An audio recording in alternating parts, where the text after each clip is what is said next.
Fitoria me Shqipërinë nuk ka qetësuar tifozët e Ukrainës, të cilët në rrjetet sociale kanë vazhduar të kërkojnë shkarkimin e trajnerit Sergej Rebrov.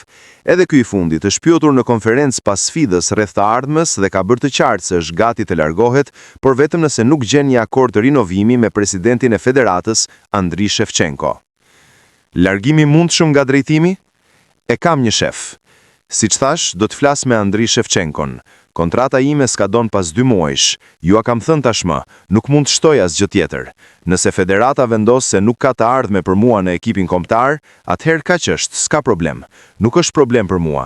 Mos mendoni se jam i ngjitur pas këtij posti, por fola me Andriy Shevchenkon para ndeshjes dhe ai tha, do të flasim pas ndeshjes. Pse ju shqetëson kaq shumë kjo çështje? Ju thash, kontrata ime mbaron tani. Ju shqetëson, mos flisni për të gjithë Ukrainën. Mos flisni për të gjithë Ukrainën, ju lutem. Po sikur të marr një ofertë për të vazhduar punën me ekipin kombëtar, nuk kam folur ende. Do ta dëgjoj çfarë thot. Nuk kam folur. Do ta dëgjoj për çfarë flasim. A kanë të drejtë tifozët të kritikojnë ekipin kombëtar? Po, kanë të drejtë, por mendoj se mund ta kritikosh trajnerin, por nuk mendoj se lojtarët nuk dhanë gjithçka në fushë kur luajtën kundër Suedisë. Ata dhanë gjithçka, por për fat të keq, Suedia është një ekip shumë i fortë dhe e treguan këtë sot.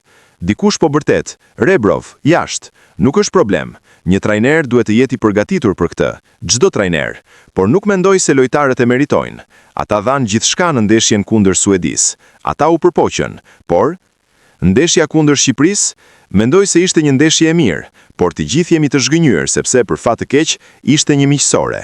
Mendoj se djemt luajtën pa të njëjtin nivel përgjegjësie siç bën kundër Suedisë dhe luajtën shumë mirë, por të dy ekipet u zhgënjyen që nuk kaluan në finalen e play-offit, tha Rebrov pas duelit kundër Shqipërisë.